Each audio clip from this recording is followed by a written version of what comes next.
दोस्तों नमस्कार, मैं हूं अजय प्रकाश। जब से बागेश्वर धाम धीरेन्द्र कृष्ण शास्त्री को लेकर हमने बातचीत की, उनके पाखंडों और उनकी अलौकिक शक्तियों पर तर्क और बहस किया, तब से ऐसा लग रहा है जैसे हमने किसी छत्ते को छेड़ दिया है। हमने बातचीत उत्तम जोगदंड से की, जो अंधश्रद्धा निर्मूलन समिति के सदस्य हैं, उससे जुड़े हुए हैं और लगातार ऐसे अलौकिक शक्तियों का, ऐसे पाखंडों का विच्छेदन करते हैं, खुलासा करते हैं। जब उन्होंने अपनी बातें कही, उन्होंने खुलासे किए, उन्होंने तौर तरीके बताए ऐसे बाबाओं के, तो उनके पेड़, धीरेन्द्र शास्त्री के जो पेड लोग हैं, जैसा कि सोशल मीडिया में चलन है, वह बम्बार्डिंग करने लगे। और कुछ जेन्युइन लोग भी जाहिर तौर पर होंगे ही। उनकी तरफ से जो जोगदंड जी सवाल आए हैं, उनमें से 3 सबसे पहले सवाल और सबसे शुरू के सवाल मैं आपके सामने दोहराता हूं। जो 2400 से ज़्यादा कमेंट हैं, उन कमेंट में सबसे ज़्यादा जो शोर करता हुआ सवाल है वो ये है, कभी बागेश्वर धाम जाओ। दूसरा सवाल है, सामने बैठकर बाबा से पर्दाफाश करो। और तीसरी बात वो है जिसमें आपने चैलेंज किया था कि हम 21 लाख रुपए देते हैं। लोगों का कहना है कि अगर बाबा के पास तुम पहुंच गए तो 21 लाख लेकर वापस नहीं लौटोगे। साहब, 3 सवाल उत्तम जोगदंड जी आपसे, यहां से आप अपनी बात शुरू कीजिए कि इन तीनों सवाल का जवाब आपके पास क्या है। धन्यवाद अजय जी। जी फिर एक बार जन ज्वार के प्रति आभार प्रकट करता हूँ, आपके प्रति आभार प्रकट करता हूँ। जी जी 16 अक्टूबर को हमारी वार्ता हुई थी बागेश्वर धाम के बारे में, जी और इसका प्रचारण जन ज्वार के फेसबुक और यूट्यूब पर हुआ था।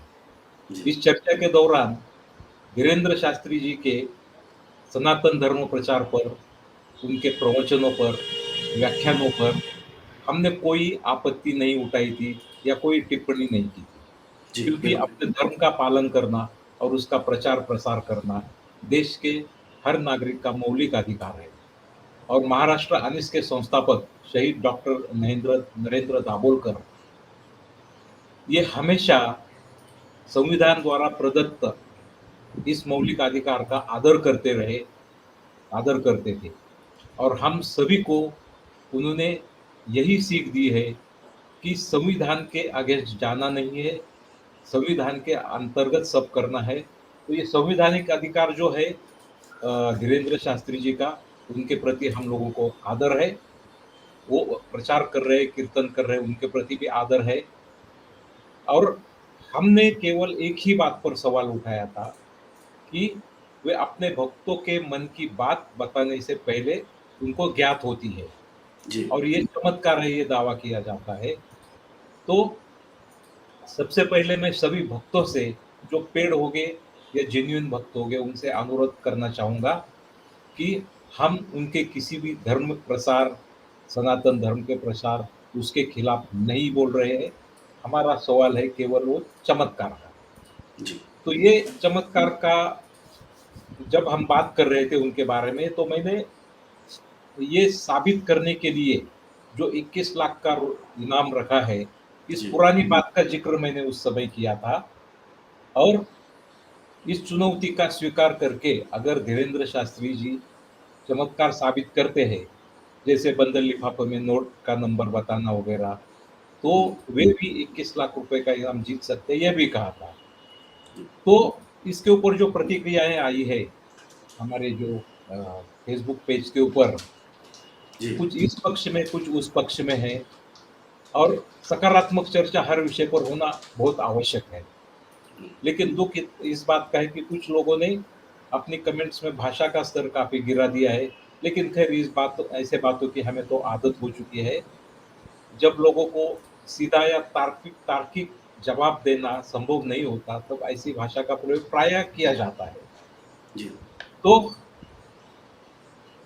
एक इस बात से एक सवाल ये भी, मतलब एक प्रश्न या एक बात सामने आती है कि हमारे बाबा कुछ अलग है, हमारे बाबा चमत्कारी है, उनमें सचमुच दैवी शक्ति प्राप्त है। लेकिन इससे पहले आसाराम बापू, राम रहीम, इंसान, इन बाबाओं के भक्त भी यही कहते थे। जी लेकिन बाद में ये बाबाओं का क्या हुआ, ये सारी दुनिया जानती है।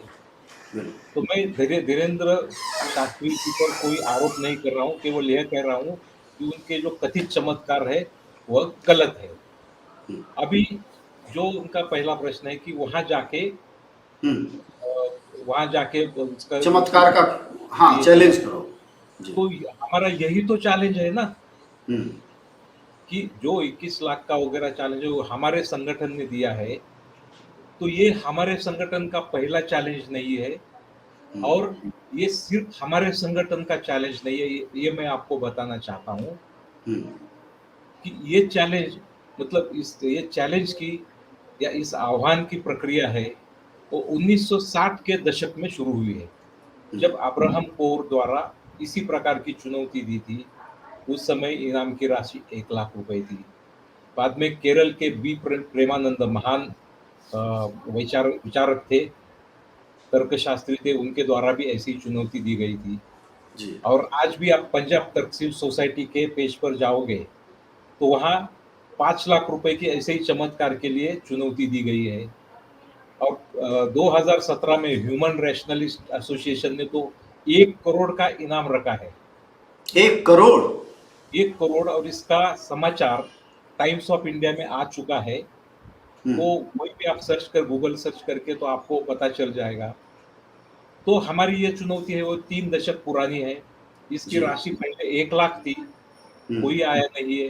धीरे-धीरे 5 लाख, 11 लाख ऐसे करते-करते वो मतलब आज महँगाई बढ़ती गई, आप लोगों ने चुनौती की राशि बढ़ाते गए और 1 बिल्कुल, करोड़ तक गया है, आपका संगठन भी 21 लाख कहता है। 21 लेकिन लाख कोई बाबा आया नहीं। ख़ैर, सर हाँ, इधर आइए और कोई ये बाबा लोगों की जो दावा है, इस पर थोड़ा हाँ, फ़ोकस करिए कि हाँ, 21 लाख लेकर वहाँ आओ और हाँ। वापस नहीं जाओगे, बाबा का चमत्कार ऐसा। इसमें आपकी क्या शर्तें हैं? आप लोग वहाँ जाते हैं या नहीं, कोई नहीं, विज्ञापन देते हैं, कैसे करते हैं? जी।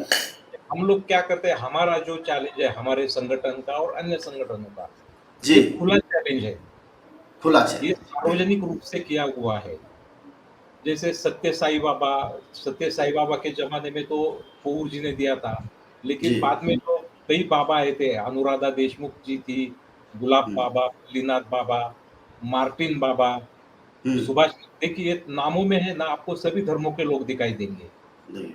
निर्मला देवी, हुँ, उसके बाद इनको खुली चुनौतियाँ दी थी और कुछ कितने बाबाओं का तो हमने भांडाफोड़ किया है, जैसे मौलाना शेख बाबा, त्रिंबक महाराज, लक्ष्मण बाबा, नाग बाबा, वाणी बाबा, अच्छा, असलम ये इसमें मुस्लिम लोग भी हैं और क्रिश्चियन लोग भी हैं। सब क्योंकि ये जी, अंधविश्वास तो है ना, ये मतलब कोई ये जो कमेंट आ रहे हैं पेड या अनपेड जो भी लोग हैं कि आप हाँ, जैसे लोग केवल हिंदू धर्म को बदनाम करते हैं, उनका हाँ, खुलासा करते हैं, इसमें कोई दम नहीं है क्योंकि आप लोग इसमें तो कुछ भी दम मुस्लिम नहीं है। धर्म।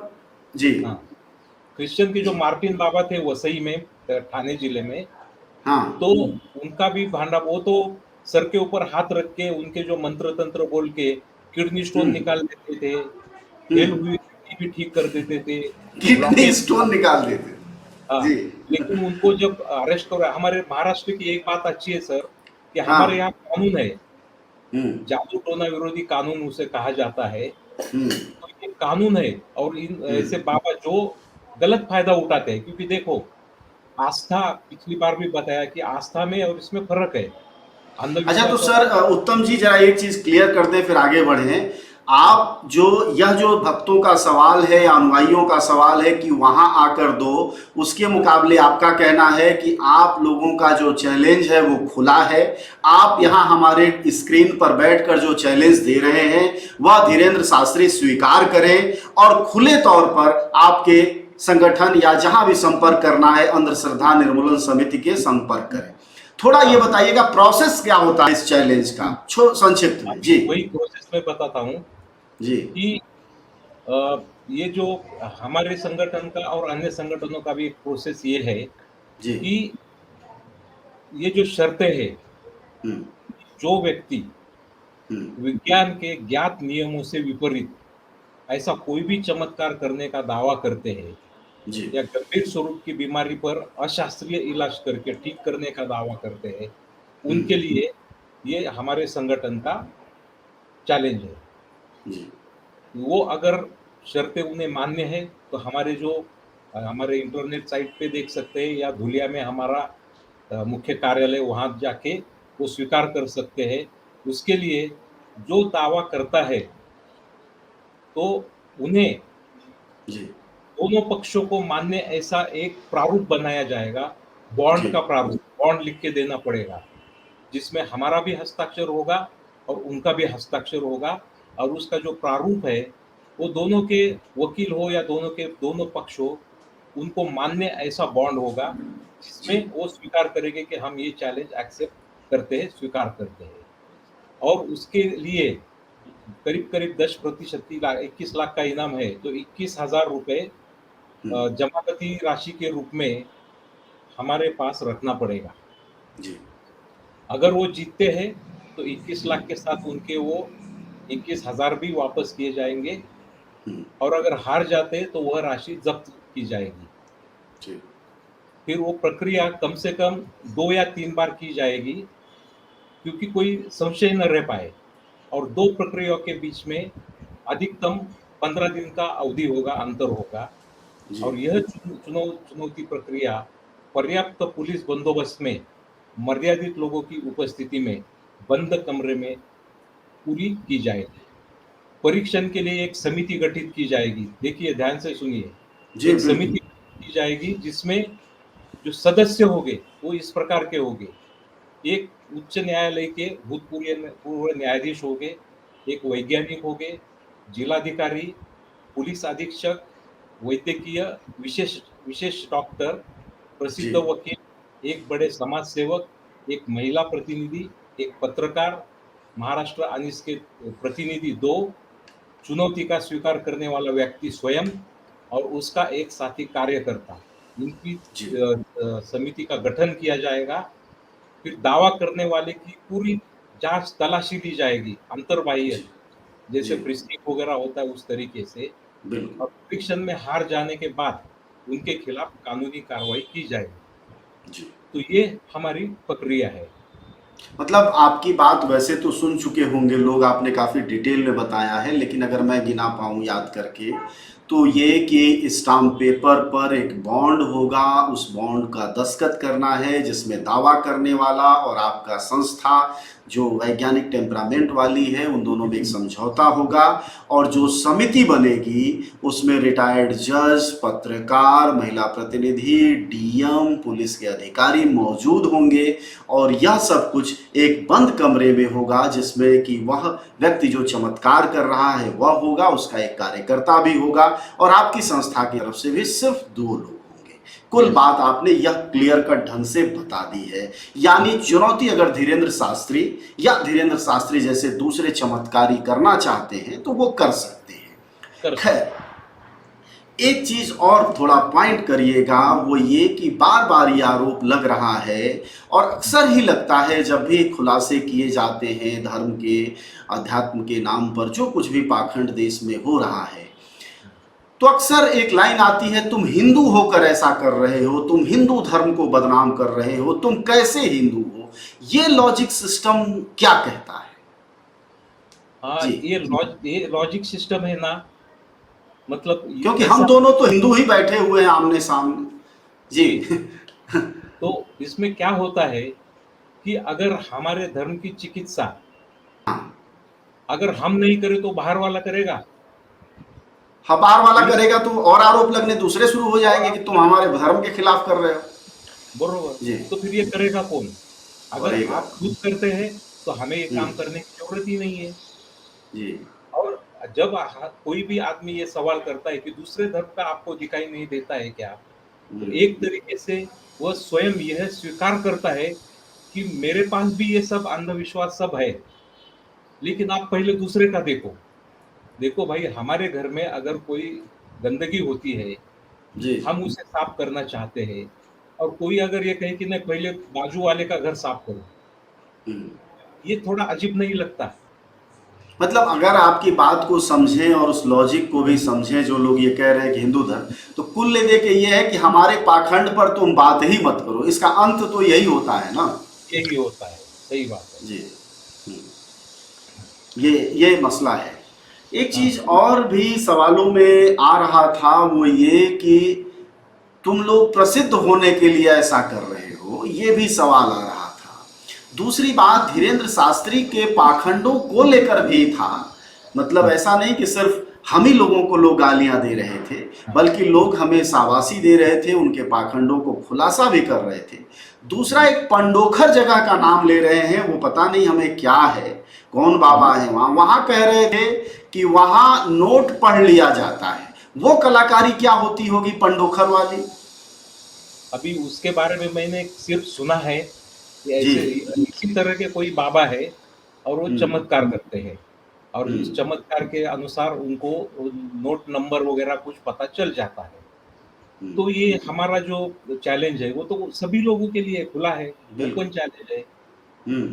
और ये हम किसी प्रसिद्ध होने के लिए हम नहीं कर रहे हैं, बल्कि बात तो ये है कि हमें प्रसिद्धि देने के लिए कोई जो मेन स्ट्रीम मीडिया है वो कोई भी हमारे पास नहीं आता है, और हम प्रसिद्धि के लिए नहीं कर रहे। हम खाली लोगों को यह जानकारी दे रहे हैं कि आप लोगों के साथ जो भी किया जा रहा है उसमें धार्मिक बात है, धार्मिक आस्था है, वो सब छोड़ दीजिए, वो अलग रखिए। उस वो तो हर एक का अधिकार है, उसके लिए हम कुछ नहीं बोलेंगे। लेकिन जहाँ भी चमत्कार की बात आती है तो वहाँ कोई चमत्कार नहीं होता। यही हमारा कहना है। और इसके ये कहने में हमें क्या प्रसिद्धि की क्या जरूरत है? जो हमारे बाबा है अभी के जो बागेश्वर के, तो उनको प्रसिद्धि मिलती है, उनको अच्छा होता है, उनके धर्म का प्रचार होता था, हमको उससे कुछ मतलब नहीं है। लेकिन जैसे ही चमत्कार की बात आती है उसके खिलाफ हम जरूर बोलेंगे, क्योंकि बाबाओं का धंधा चमत्कार से ही चलता है। अन्यथा राम रहीम और भगवान और देवी देवता की पूजा तो हर आदमी अपने घर में ही कर लेता है, अपने आसपास के मंदिरों में कर लेता है। बाबाओं का जो धंधा है वो असल तो चमत्कार का ही धंधा है जी। और हम उसी का खुलासा कर रहे हैं। तो शायद इसीलिए उन्होंने अपने पूरे लोगों को लगा दिया है कि भाई तरह तरह से हिंदू धर्म तो पाखंड, ये वो तरह तरह के आरोप। क्यों? जी जी, ऐसा ही है। और उसमें क्या है ना, हम अगर ये चमत्कार का एक विषय नहीं होता ना, तो हम एक इन बाबा जी को हम एक शब्द भी नहीं कहते। हाँ, बात ही नहीं होती। बिल्कुल। एक हम महाराष्ट्र का उदाहरण बताता हूँ, हमारे यहाँ एक नरेंद्र महाराज करके थे, तो उनके बारे में भी ऐसा बहुत कुछ सुनाई दे रहा था। तो उनके साथ नरेंद्र दाभोलकर जी ने जाके पर्सनली एक कार्यक्रम रखा सवाल जवाब का, और उसमें ये नरेंद्र दाभोलकर जी ने सवाल किए कि भाई आप ये ऐसा चमत्कार कर रहे हैं, तो ये आप इसके बारे में आपको क्या कहना है? वो बोले मैं तो चमत्कार कोई करता ही नहीं है, मैं कोई ऐसा दावा किया ही नहीं है। दाभोलकर जी बोले कि ये किताब में लिखा है, इस पेपर में आया था। बोले वो मैंने तो नहीं कहा है, मेरे भक्तों ने कहा है। बात खत्म। ऐसे उनके बहुत सारे सवाल है, वो यूट्यूब में जाकर नरेंद्र महाराज और दाभोलकर के सवाल जवाब, ये आप अगर सर्च करेंगे मराठी में है, उसमें पता चल जाएगा कि वो महाराज स्वयं बोल रहे कि मैं तो अंधविश्वास के खिलाफ हूँ, मैं कोई चमत्कार में विश्वास नहीं करता हूँ। अगर कोई लिख रहा है, अपनी भक्त कोई लिख रहा है, किताब लिख रहा है, तो आप उनसे जाके पूछो, मैं तो चमत्कार नहीं करता हूँ, इतना उन्होंने साफ कह दिया था। और उनके आज भी बहुत बड़ा लाखों लोग उनके फॉलोअर्स हैं। तो ये उनका कहना है। तो अभी पता नहीं, बागेश्वर महाराज भी शायद यही बोलेंगे कि मैं कोई चमत्कार नहीं करता हूँ। वो बोलते भी है वैसे, मैं अंधविश्वास के खिलाफ हूँ। वाह, चलिए, तो हो सकता है भक्तों ने ही ताकतपूर्वक उन्हें चमत्कारी बना दिया हो। खैर, अभी जब मैं ढूंढ रहा था तो अखबार मेरे बगल में थे और आज एक विज्ञापन किसी बाबा का छपा है जिसमें प्रधानमंत्री का भी फोटो लगा है और बाइडेन का भी लगा है। उन बाबा पर भी हम कभी बाद में बात करेंगे। कोई महर्षि है, पता नहीं क्या नाम है, वही मैं अखबार में सहयोग से देख रहा था। खैर, आपका शुक्रिया बातचीत के लिए, धन्यवाद। और आज हमने बागेश्वर धाम के धीरेन्द्र शास्त्री पर बात की दोबारा, सिर्फ इसलिए बात करनी पड़ी क्योंकि भक्त जो उनके अनुयायी हैं या उनके मानने वाले हैं वो कमेंट में तरह तरह की बातें ऐसी कह रहे थे जिससे लगा कि हमें एक और कड़ी बनानी चाहिए जिससे कि चीज़ें क्लियर हो सके कि उत्तम जोगदंड जो किसी प्रसिद्धि के लिए नहीं बल्कि ज्ञान विज्ञान और चेतना के प्रसार के लिए काम करते हैं। आप सबको यकीन होगा इनका चेहरा देखकर कि ये पहली बार ही दिख रहे हैं, इससे पहले कभी दिखे नहीं। इसलिए प्रसिद्धि की कोई लालसा होती तो पिछले 2 दशक से तो काम कर ही रहे हैं कम से कम, या उससे ज़्यादा वक्त से, तो आपने बहुत प्रसिद्धि देख ली होती। इसलिए सही बातों को इधर उधर घुमाने की बजाय हर आदमी को वाजिब सवालों पर बात करना चाहिए। और 21 लाख का जो चैलेंज दिया है, यहाँ तक कि एक रेशनलिस्ट सोसाइटी है उसने 1 करोड़ का चैलेंज दिया है। आप अगर भक्त हैं और अंधविश्वास और पाखंड को खत्म करना चाहते हैं तो उन बाबाओं तक संदेश पहुंचाइए, क्योंकि आप जो मेहनत, मजदूरी, किसानी जहाँ कहीं भी करते हैं वह बहुत श्रम से कमाते हैं, उसमें विज्ञान और ज्ञान लगता है। ऐसे चमत्कारों में बर्बाद करने से आपका परिवार तबाह होता है, आपके नाते रिश्तेदारियां खत्म होती हैं, घर की बेटी बहुएं बदनाम होती हैं और हिंसा के शिकार होती हैं, और इतना ही नहीं पूरा समाज एक गलत रास्ते पर जाता है। हमारी कोशिश है कि हमारे इस वीडियो से, हमारी इस बातचीत से आप सबको लाभ पहुंचेगा, और उम्मीद है कि हम आगे भी इस तरह के खुलासे, इस तरह के चैलेंज जरूर करेंगे, क्योंकि हमारा कंसर्न है कि हमारा देश एक सक्षम और अच्छा भारत बने, न कि पाखंडियों का देश बनकर रह जाए और दुनिया और समाज हमारा मजाक उड़ाए। शुक्रिया आपका बातचीत के लिए। धन्यवाद।